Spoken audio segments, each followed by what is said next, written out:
before we get into I'll go over an overview of what we're going to go through.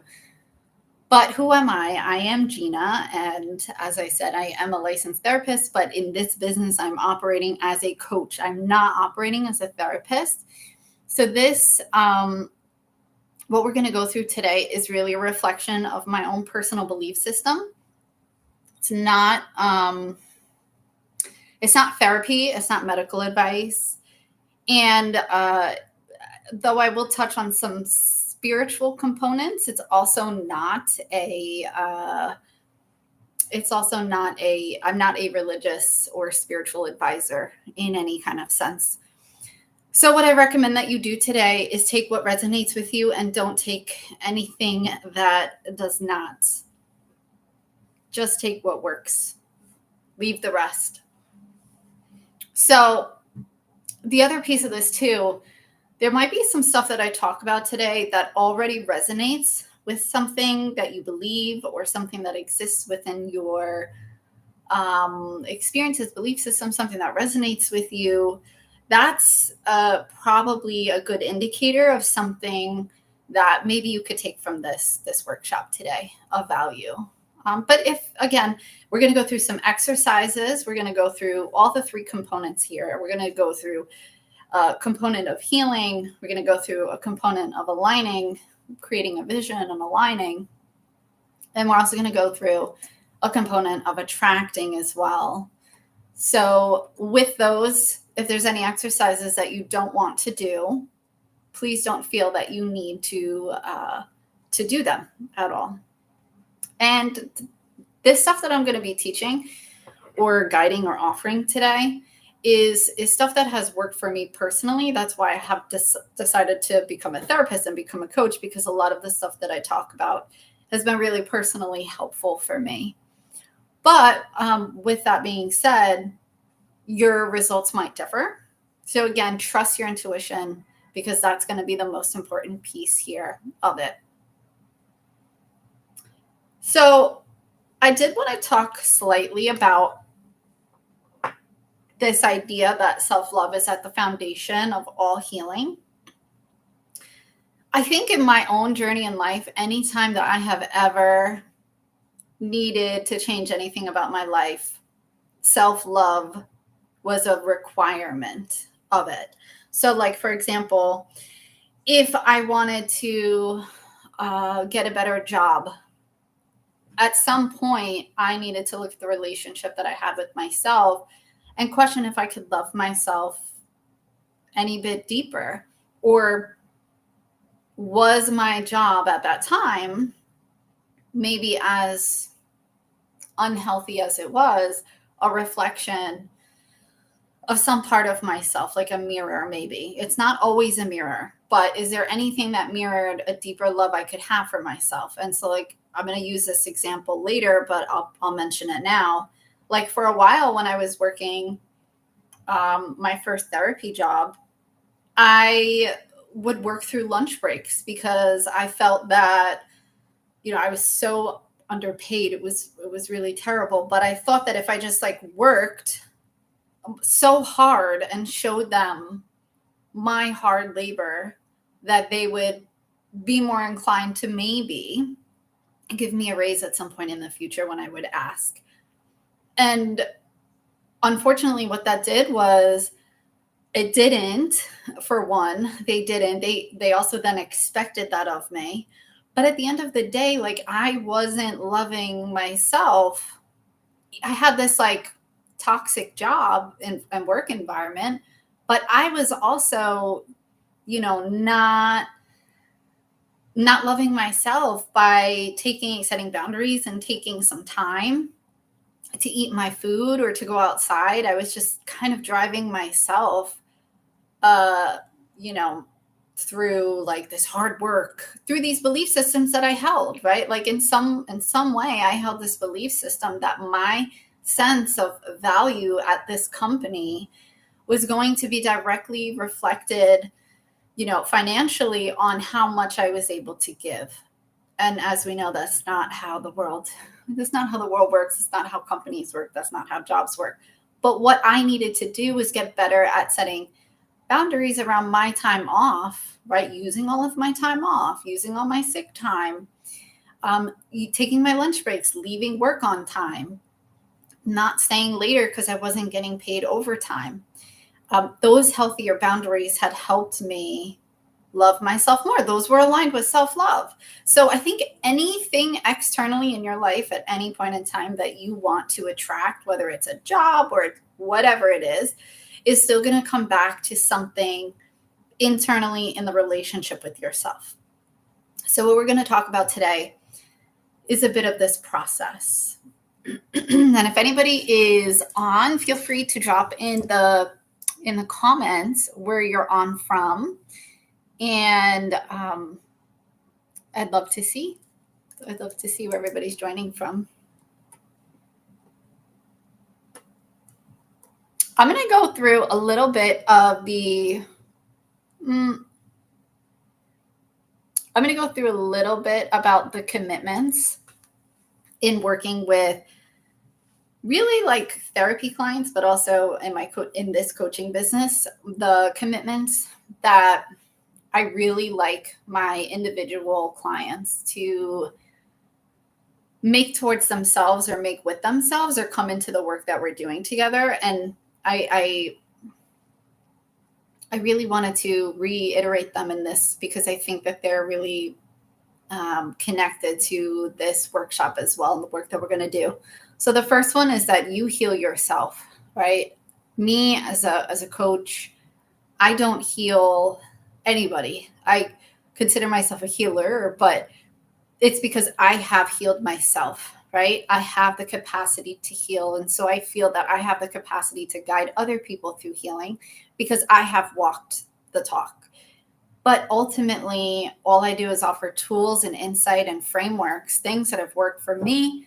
But your own healing is your own path, right? So you heal yourself. That's a commitment I ask you to consider in doing this workshop today.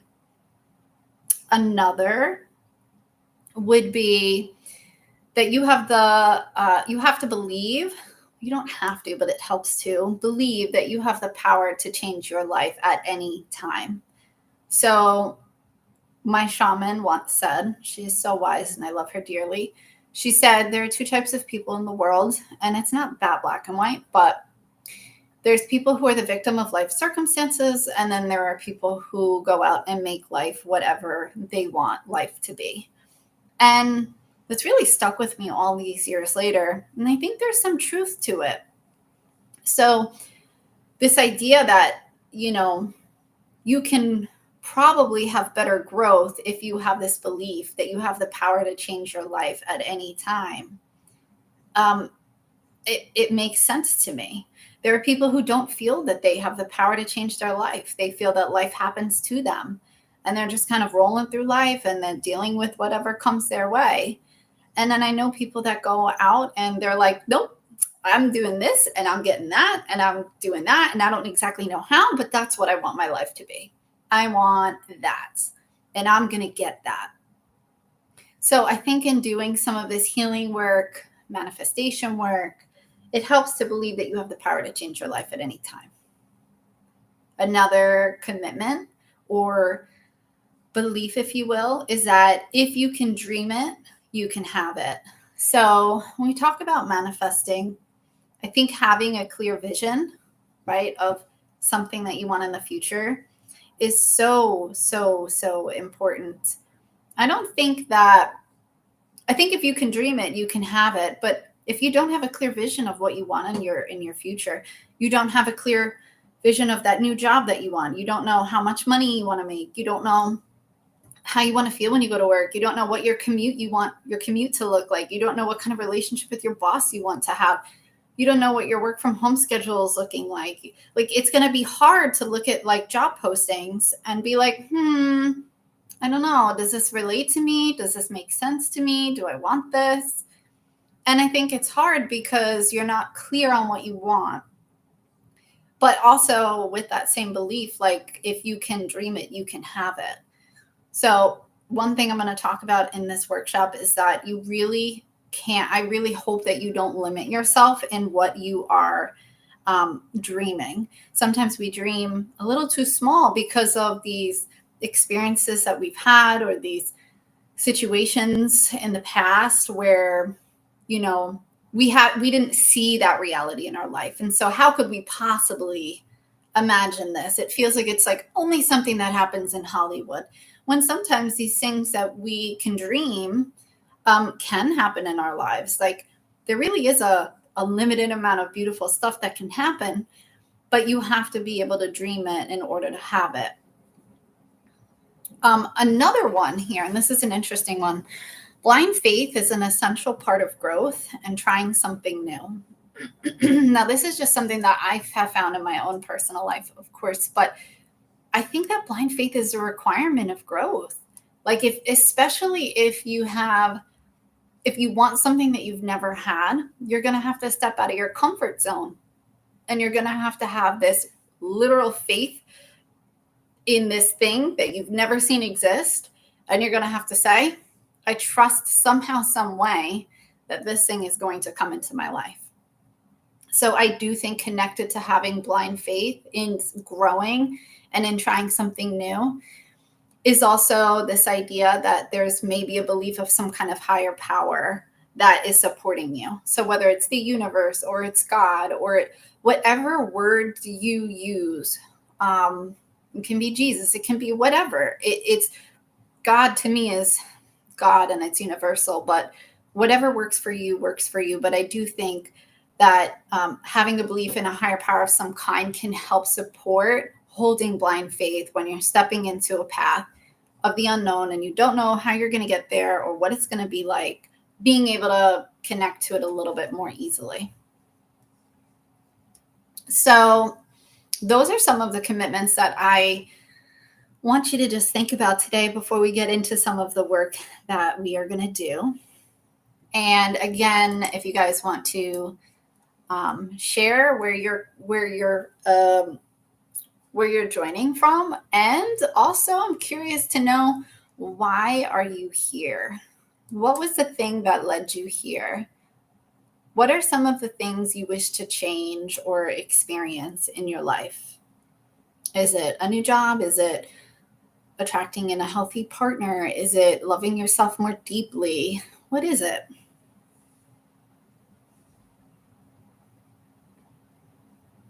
I'm curious.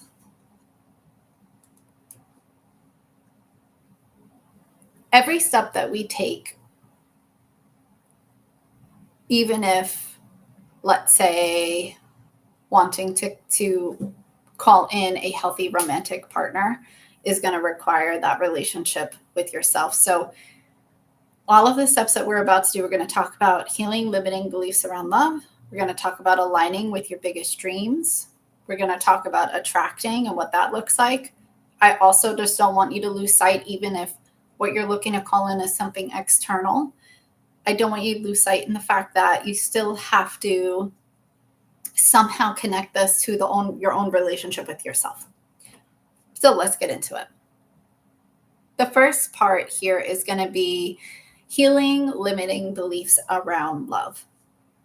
So what needs to be healed? I want you to think about, from anything in your past up until now, I want you to imagine the fact that where you are now is the culmination of everything you've ever experienced. It's every experience you've ever had, every relationship you've ever had, every thought that you've ever had, every belief that you've ever had. That creates your entire identity and existence in the now.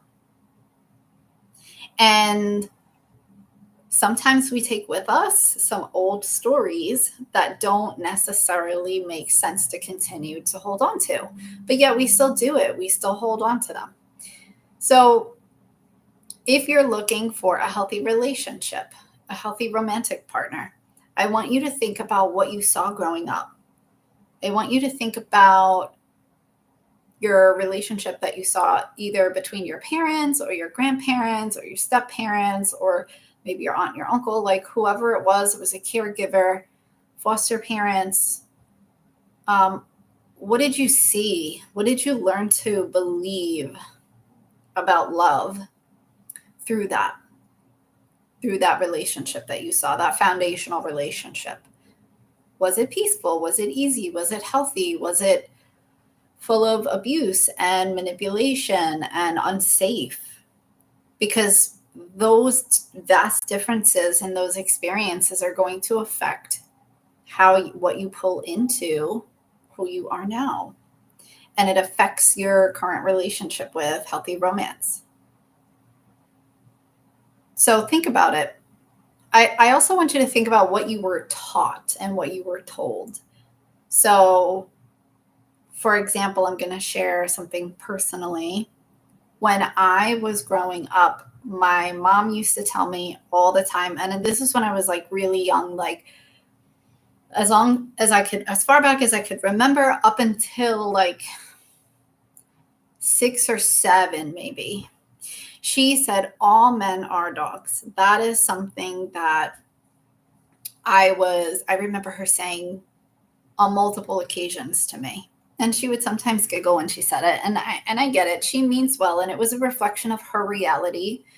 But I held on to that as a kid, as a young girl, looking up to what my mom was teaching me about what to expect with relationships with men, is that all men are dogs. And listen, dogs are some of the best creatures on this planet, and we are lucky to have them.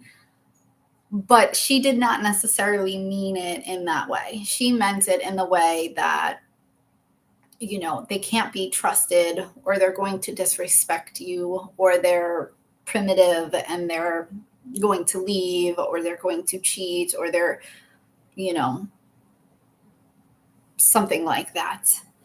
And so that was a core belief that I remember taking into my earliest teenage relationships and young 20s relationships. Even to like mid 20s, I would say I finally let that go. But I had to like sit with it and look at it and say, where is this showing up in my life? How is this belief system still showing up in my life? And what is it doing to my romantic life? I want you to, if you can think of anything, any negative beliefs about it, I want you to write it down. Anything that I'm asking so far. So what you saw in your earliest relationships, what you were told, what your earliest beliefs were. If you could write it down, that would be great. And that wherever that might be, in your phone or on that pad, because these are the things that, if they're holding you back and they're negative, they kind of have to be healed in order for you to level up in a way and get the things that you want. So another one here. What are your negative or pessimistic beliefs about yourself?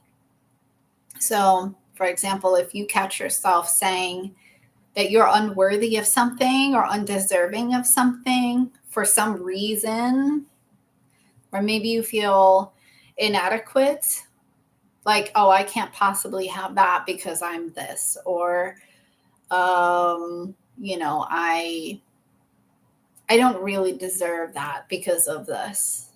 Or if shame somehow creeps in and prevents you from feeling worthy. Like sometimes some women I work with that have contracted STDs, right? Or like specifically herpes, can have hold a lot of shame around their ability to attract healthy love, because they feel on some level unworthy or damaged or something. And that's just a social construct that they've like adopted and internalized, because it's a very taboo thing. And that's what society pretty much has created. But that doesn't have to be the case, but they're going to have to work on that and let that go. So is there some condition that you have set for yourself in feeling unworthy for some reason? And if you can think of one, write it down. If you can also think about your future, so the reality that you want to experience, if you feel that it is not possible for whatever reason. Like there's conditions like, oh, well, I, don't have the money to open that business, so I can't necessarily open that business. Like that's a limiting belief that doesn't, it may be true now, it doesn't mean it's not going to change and it's not possible. So what are the beliefs about your future, if any, that are kind of keeping you stuck? So if you can even get one of those in this situation, I think that would be really great. That's great. That's, you don't have to think about all of these.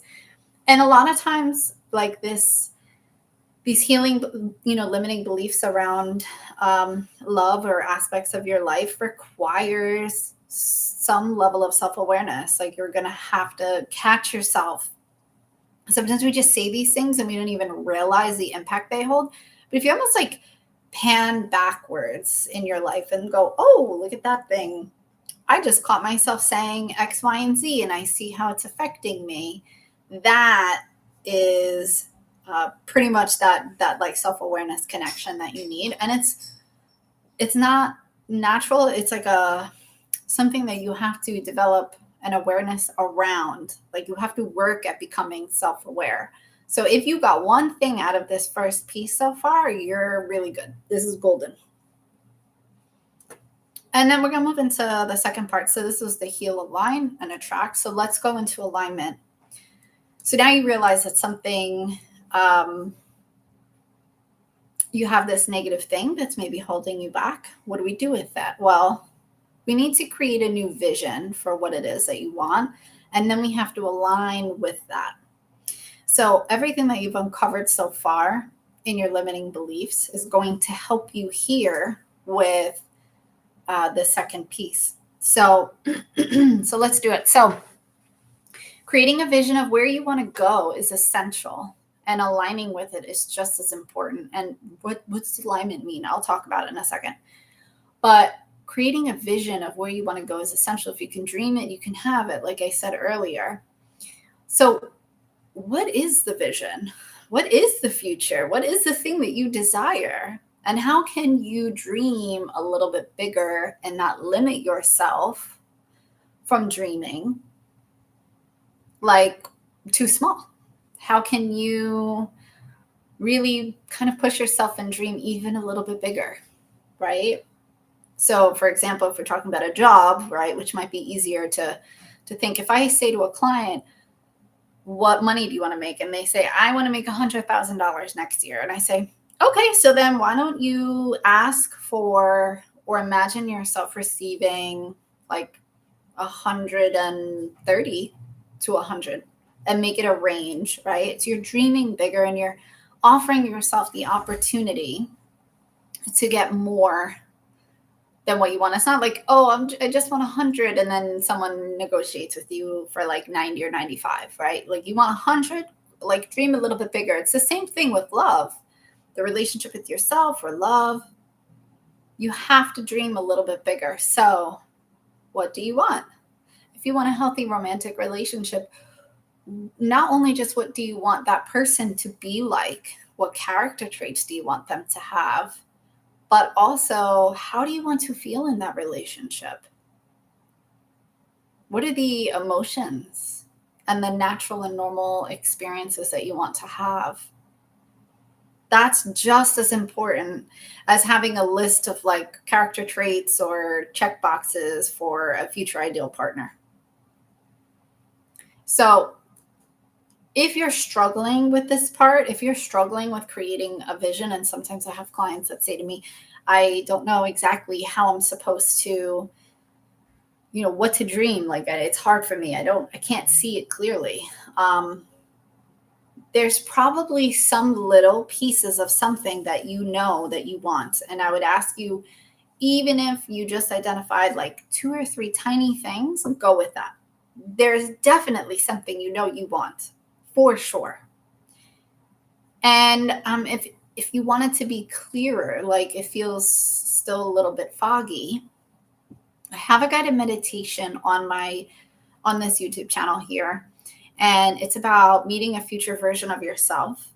I also have another one of meeting a future version of yourself who's in a healthy relationship. And it's really useful in being able to create that future vision of who you're becoming and what your life looks like and what you're feeling and what you're experiencing and all of that. So don't feel that you have to have all the answers right now. You can always dive deeper, like layers and layers and layers to this work. So another question that you could ask is, what would it look like if or what would my life or my future look like if the thing from the first section of when we talked about healing limiting beliefs around love, if that was healed, what would my life look like? Would also probably answer for you, what are you trying to align with? So think about what it is that you want to experience, emotions and experiences, as well as like reality. But also, the second piece to this is that you have to align yourself to that. So once you figure out what you want to experience, who do you have to become in order for that reality to call into you?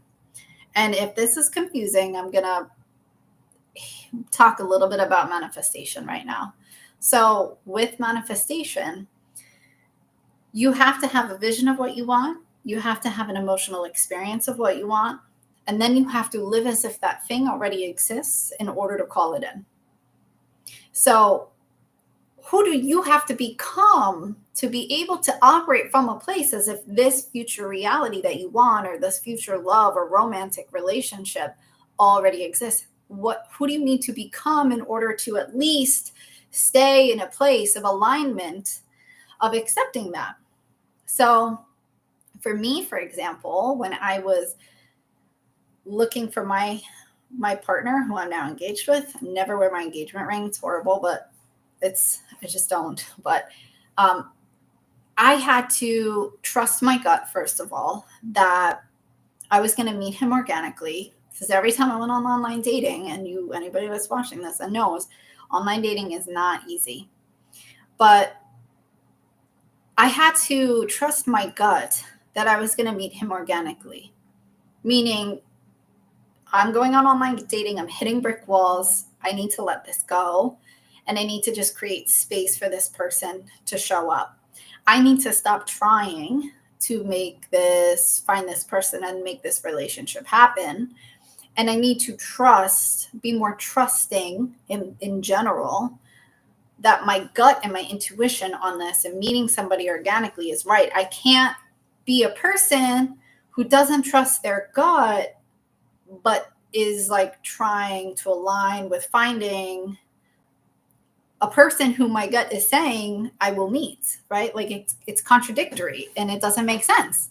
So in order for me to align with attracting in my partner, I had to give up online dating, which was a process of trusting my intuition, which allowed me on a grander scale to align with trust that this person was going to come into my life, if that makes sense. I'll give you another example in a little bit as well. So the other piece to this too is that you can create some, what should I call them? Interventions. You can make a plan, and we're going to do that a little bit later on, that help to keep you here. So if you want, let's say, to be more, if you need to become a little bit more trustworthy, because let's say you want a partner who's really trusting, who is trustworthy, but you realize that sometimes you could flake on plans and not be honest or avoid things, and and you're just feeling like, oh, maybe I'm really not as trustworthy as I would like to be myself. That would be an example of something that you need to maybe work on, aligning with becoming what you want, right? Or something that keeps you in the energy of what you want, which is trustworthiness, or something that keeps you feeling really good and optimistic about your future. So that is something that I think is really, really, really powerful. So if you want to do that guided meditation on my on my YouTube channel, you can at any point in time. It can help you with this. You could get deeper into it. You can uncover different things that you would like to call into your future. I'm going to do a guided meditation, a short one with you right now. And this is going to be to meet a future version of yourself. It's probably going to be about 5 minutes. So if you're listening and you'd like to join, I'd ask that you just spend a little bit of time clearing out any noise or distractions and make yourself comfy. You can sit while you do this. You don't have to. You don't have to lay down, but you can, of course. I would like you to take a couple of deep breaths, preferably in through your nose and out through your mouth.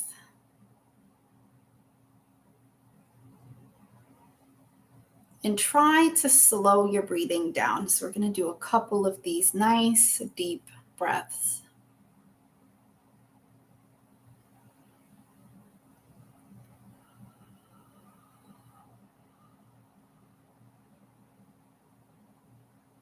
Feel yourself sinking just a little bit deeper into the surface that you're sitting or laying down on. Every deep breath in brings in peacefulness and calm, and every deep breath out releases any stress or barriers to being given information today in this meditation and who you are becoming. Let's set an intention that in this meditation today, you're going to get one really powerful piece of insight into yourself in the future and your life in the future that's going to help you get there. Take another deep breath in through the nose and out through the mouth. And when you finish exhaling, I want you to imagine that you see a hallway in front of you. It's a very, very long hallway that has lots of doors. And each one of these doors is a different year of your life. So it's everywhere from where you are now, and the hallway just goes on and on and on and on. And I want you to walk down this hallway, and there's going to be one door that really stands out as really, really, really calling you. And you might see a glow from around it. Don't question it. Just trust and find your door. And when you find it, I want you to take a moment and just observe the outside of this door. You might see a number on the door, and this represents the number of the year of your life and all the future memories. An insight will be behind that door. Trust what you see. In a second, we're going to open the door, and it's going to seem a little bit bright. You can open the door now. Let your eyes have some time to adjust to the brightness.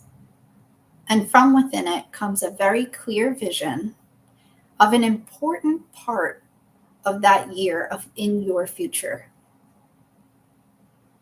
Trust that this vision is exactly what you need to see about yourself, your life in that year.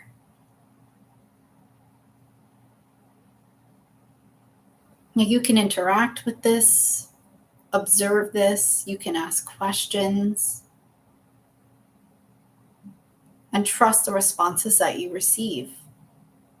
You can ask, what is significant about this year of my life? You can ask questions specifically about what you're seeing. You can ask about the thing that you want, the reason you joined this workshop today, what you want in your future. How does this vision connect with that?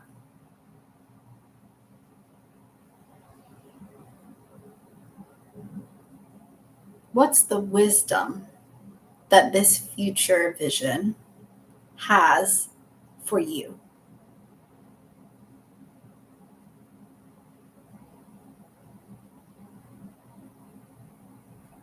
Take another moment and ask any other questions that you might have before we return.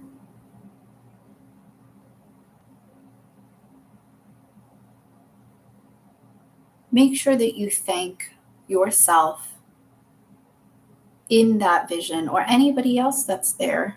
Make sure you thank the door for helping you get a glimpse into your future. And when you're ready, you can turn around, close the door behind you, and walk back to the end of the hallway where you're going to see yourself sitting or laying down in the place that you are at right now. Take a moment, sit back within your body, and take a couple of slow, deep breaths. You don't need to open your eyes just yet.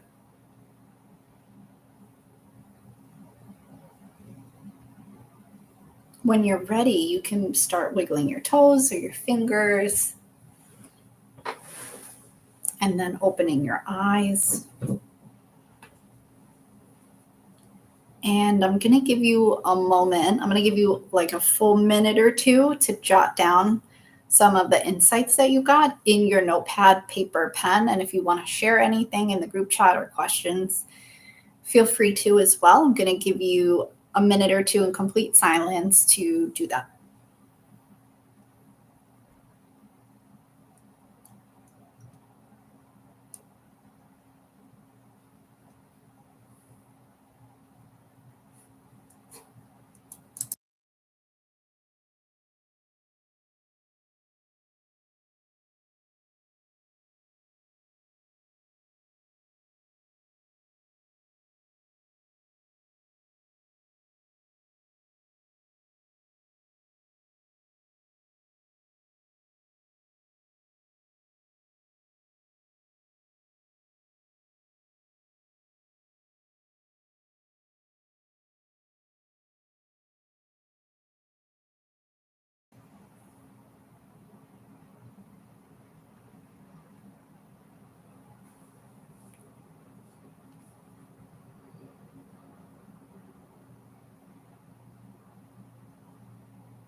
What I hope that you were able to uncover in that is some new aspect that you didn't consciously realize was either waiting for you in your future, which is really awesome that you're going to get, or that you didn't realize was important to you, or some aspect of yourself that you realized was going to be somebody you've always dreamed that you wanted to become, or some part of your life that would be new and exciting, something that you've always wanted. I hope that you got something just a little bit deeper or more realistic, like meaning that thing that you always wanted is actually going to happen out of that little short meditation.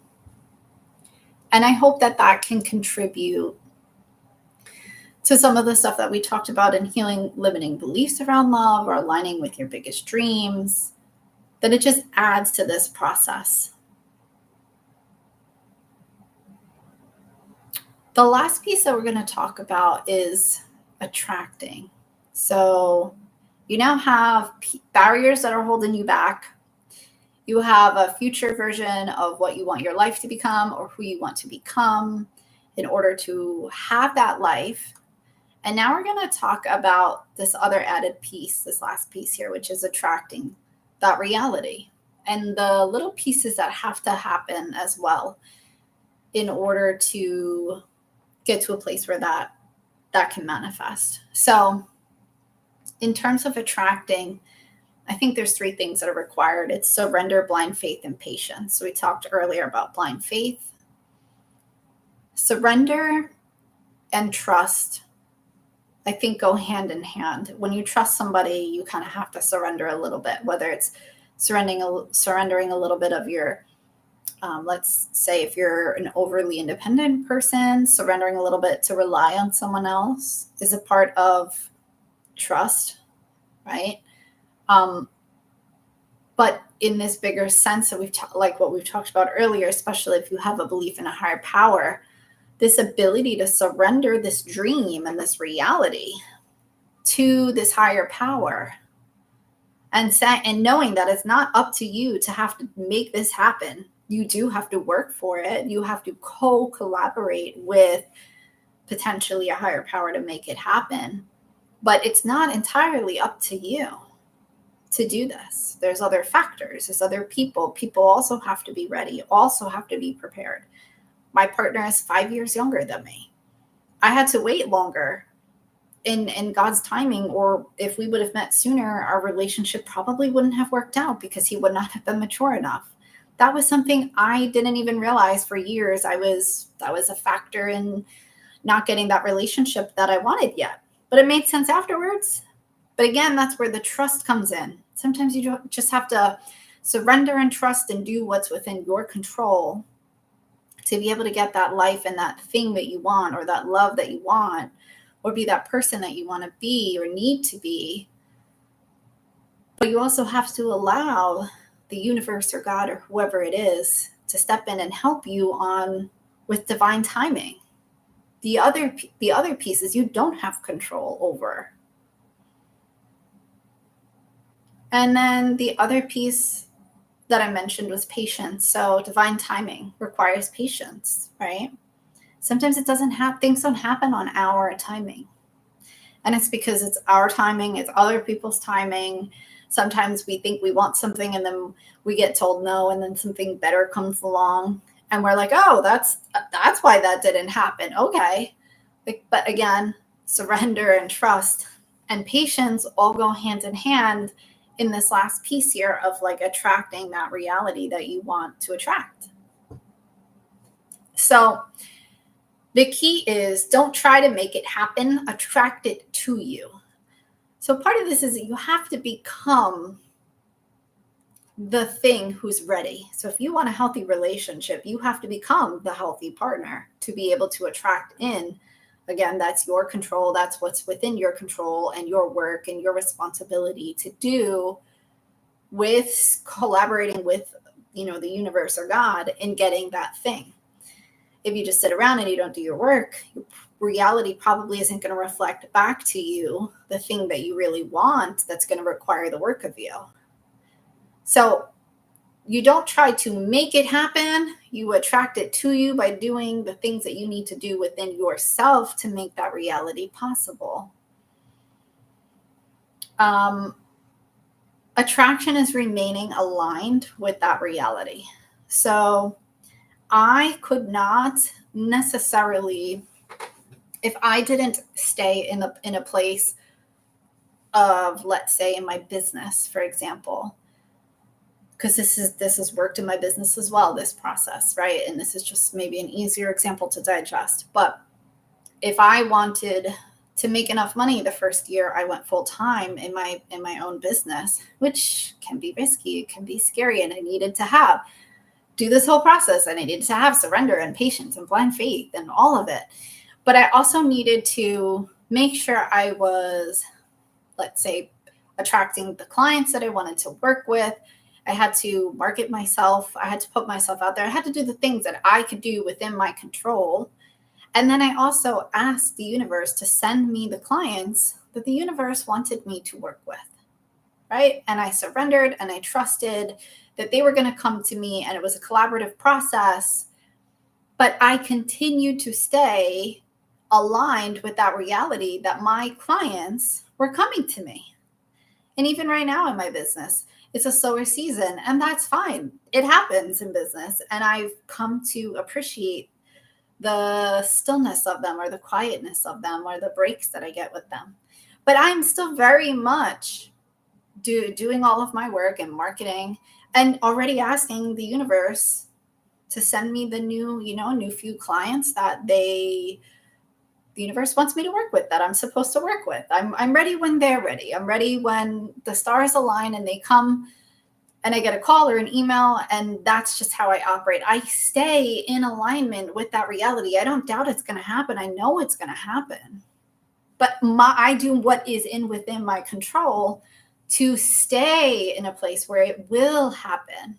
If I start doubting that this is going to happen, it's probably going to mess with this process for me, right? I might then get clients that are not aligned, or I might get no calls, or I might, right? My reality might reflect what's going on in my head of, oh no, there's not enough clients and I'm going to struggle and this is really bad, right? I have to force myself into a place of abundance in order to get there. So with love, it's the same thing. In the relationship with yourself, it's the same thing. So thinking about how you can stay aligned with that future reality that you do want. Don't let your fears come up and get in the way of it. And practice anything that keeps you connected to the experience that you want to have. So for example, I'm going to ask you in this piece here to create a 3-step plan for yourself and how you're going to stay in alignment with what you want. And I'm going to give you some examples of things that you could do. So you can go think about it from an all-encompassing perspective. Think about it from a mental perspective, an emotional perspective, a physical perspective. What are things that are going to work together to keep you fully in alignment with what it is that you want? So, for example, when I was looking for my healthy romantic partner and I would go out into like a concert environment, let's say, and I have a very, I don't know what to call my energy, but it's very, I have engraved jewelry that says ninja on it because I can be very like stealthy and quiet and not many people feel my energy. And that's just always been my energy, which is fine with me. But when I was looking for somebody romantically and I'd be out in public, I just feel like people don't always like necessarily see me or pay attention to me. It's just my energy. It's just who I am. One example, right?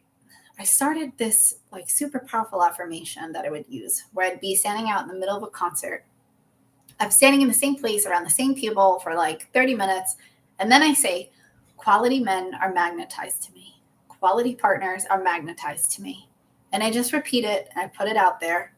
And all of a sudden, 3 people are now talking to me and people are feeling what I'm putting out there, right? I've intentionally shifted some of my energy, right? And I'm standing there the whole time. The same people around me, they could have talked to me before, and I got 2 people fighting to talk to me. It's weird. But when you say these things on a mental level, and then it affects your emotional level, and it gives off in the energy that changes the energy that you give off, your reality also changes. So that's one example of maybe like a 3-step plan for myself of how I would stay in alignment with that reality. I didn't want unquality people talking to me. I wanted quality people to talk to me. So I made it an affirmation, and that affected me on a mental and emotional level. I also started writing my future partner love letters back in 2018, intending that I'm going to one day give these to him. And I have a whole notebook of them, and he doesn't even know about them. So you guys are all knowing about this before he does. But I started writing love letters of updating him of exciting things in my life and sad things in my life, and knowing that one day I was going to give these to him.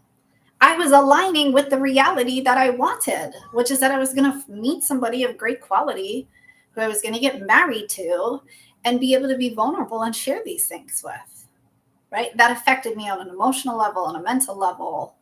And then it allowed these, me to kind of magnetize some of this back in. So I'm going to give you a different example.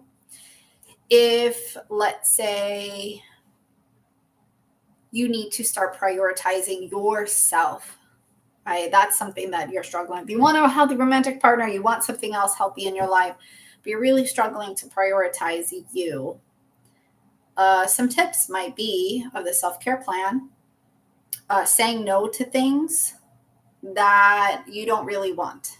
So, like, there are times in my past where I would say yes to things and then find myself dragging my feet to actually go do them. And I had to step back for a minute and say, wait, I don't actually want to do this. Like, I am dreading doing this. Why did I say yes to this? And then started discerning between, wait, do I really want to say yes to this? Or do I actually really want to say no to this? And then being able to take the action steps and saying no to the things that I really didn't want to do.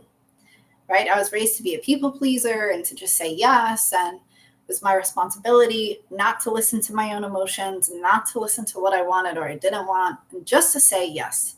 And I had to change that in order to become the person I needed to be for myself, but then also someone who had discernment over who they wanted to be with in a romantic sense as well, right? Or what clients I wanted to work with, or any of these other parts of my life, right? If I said yes to everything at the expense of myself, how could I expect myself to find a boss that respected me like that, or a partner that respected me like that, or friends that respected me like that, or offered me that freedom when I wasn't offering it for myself? Another one would have been like having better boundaries around working through my lunch break. I gave that example earlier. I stopped after the first job working through all my lunch breaks just to try to like prove myself as worthy and get a raise, and then be told no. The job after that and the job after that, I got really strict with the boundaries I set. I had to put myself first. I was expecting a job to put me first and care about my needs. When I wasn't caring about my needs, I had to align with what I wanted in my future.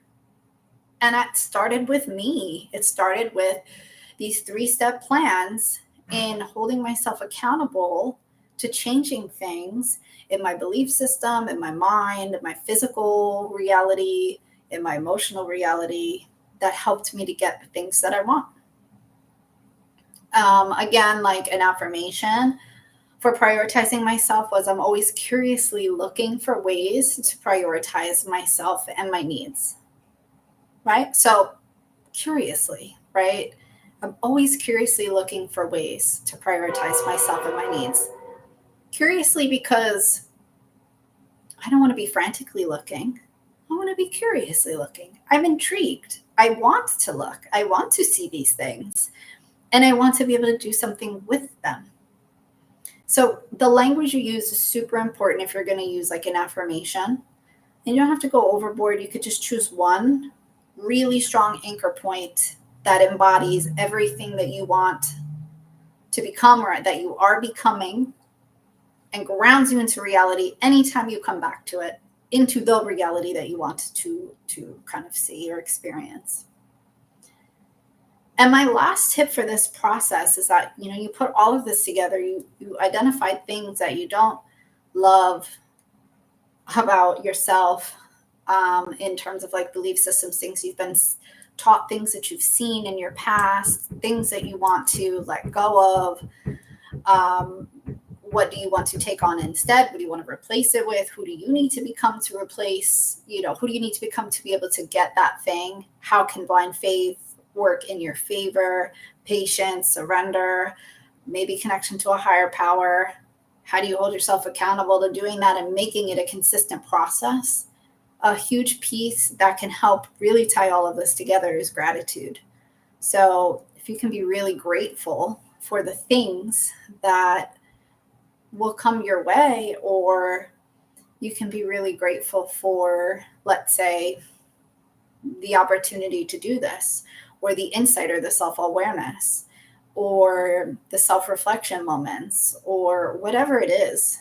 Gratitude is a really powerful piece of an emotional experience that really can help bring in abundance. Because when you are grateful for everything you have, you feel rich, like really, really rich.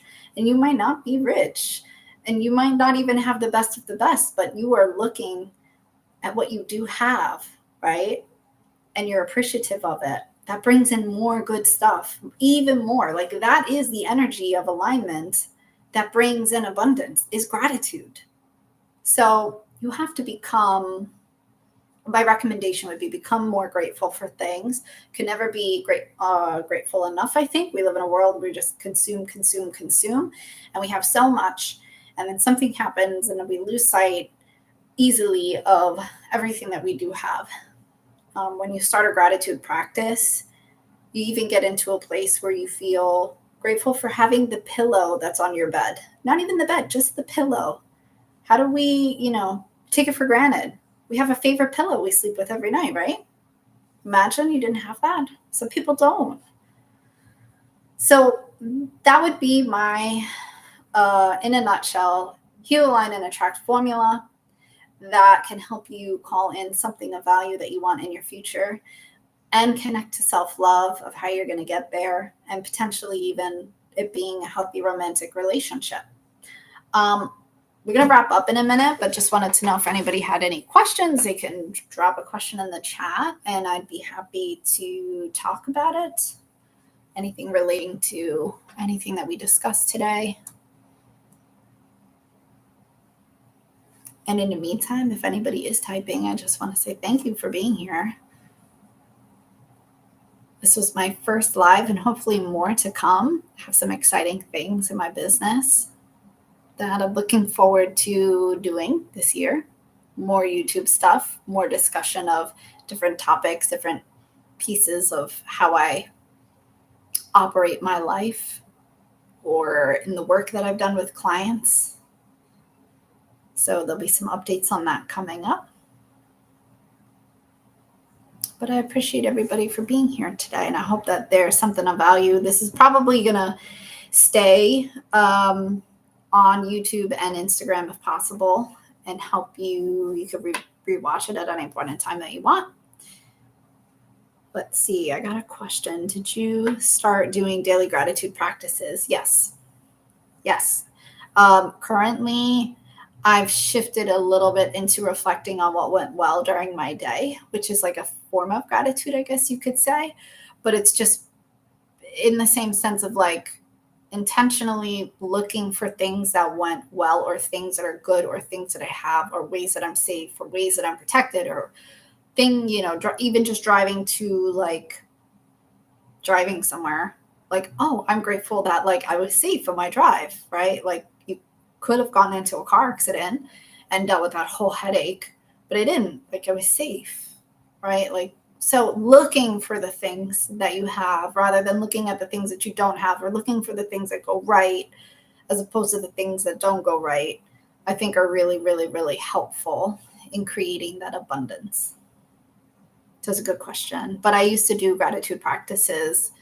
I had to do a lot of that type of work on myself, a lot, in starting in like my teenage years, because I was really depressed and saw everything as bad or saw everything working against me and had to really look to shift to that mindset. And it's tough work, but it was so worth it. So thank you, everyone, for joining. I know we're at that hour mark, so appreciate everybody being here. If there is anything else that you need, I'm always available by email. Can set up a journey call on my website. It's like a 15-minute kickstart journey call if you're interested in working together. Otherwise, please subscribe to my YouTube channel and give me a follow on Instagram, and you'll see more stuff like this. Thanks so much. I hope everybody has a great, great rest of your weekend and a happy new year. And I will see you soon.